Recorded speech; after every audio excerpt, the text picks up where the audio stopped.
কাকা, সবাই তো খাবার হজম করে হাঁকতে যায়, এই প্রথম দেখছি তুমি খাবার সঙ্গে নিয়ে হাঁকতে যাচ্ছ।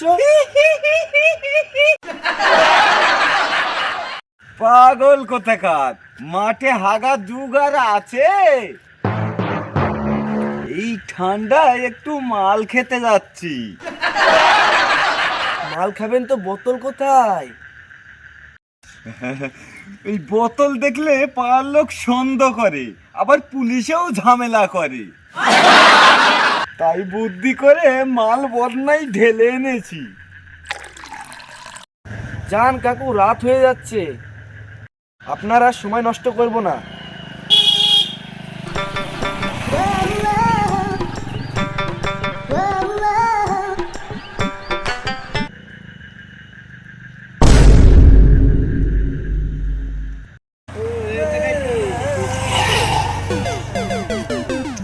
চাচা, রাস্তার পাশে হাঁকছেন?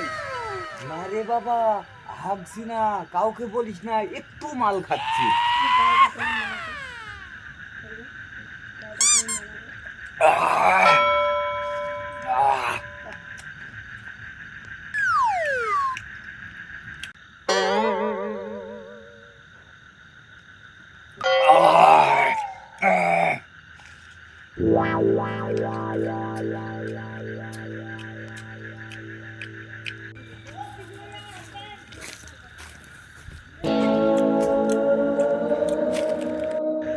চাচা, এই বয়সে মাল খাচ্ছেন?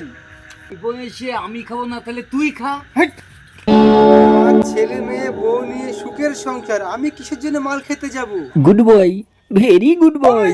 কম দুঃখে মাল খাই রে।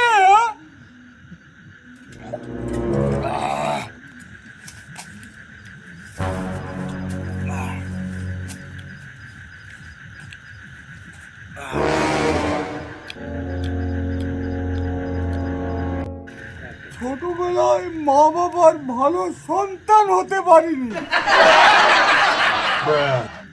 স্কুলের ভালো ছাত্র হতে পারিনি, ভালো স্বামী ভালো বাবাও হতে পারিনি। তো ওই মনে মনে একটু প্রতিজ্ঞা করেছি, জীবনে একটা ভালো কিছু করে দেখাবো। কি ভালো কাজ করে দেখাবেন চাচা? সব বেচে কিনে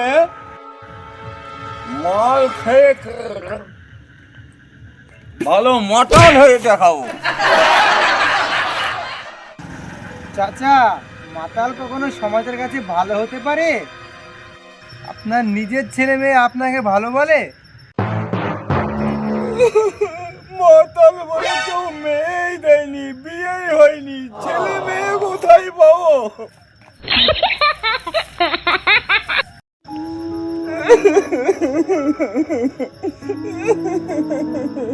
চাচা, আপনার কথাতেই তো প্রমাণ হয়ে যাচ্ছে মাতাল কখনোই সমাজের কাছে ভালো হতে পারে না। আপনি মদ খান বলেই তো আপনাকে কেউ মেয়ে দেয়নি। আরে কেউ মেয়ে দেয়নি বলে তো আমি রাগে রাগে বেশি মাল খেয়েছি। ভুল করেছেন চাচা, আজ গায়ে শক্তি আছে, বাপের 2 বিঘা জমি আছে, তাই বেচে বেচে মাল খাচ্ছেন। ফুরিয়ে গেলে কি করবেন? সে কথা তো কখনো ভেবে দেখিনি বাবা।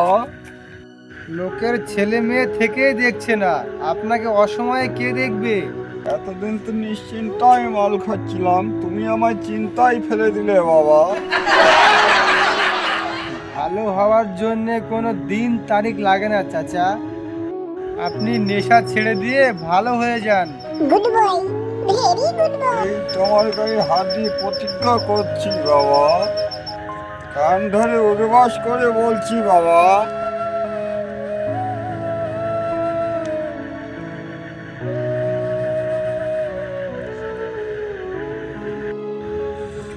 পাক্কা 1 সপ্তাহ মাল খাওয়া না, তার বেশি কিছু করতে পারবো না বাবা।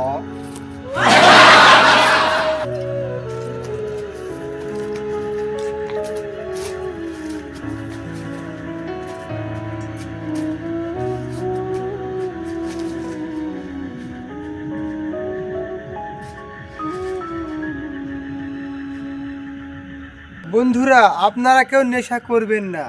মাতালরা এইভাবেই নেশার গভীর অন্ধকারে হারিয়ে যায়।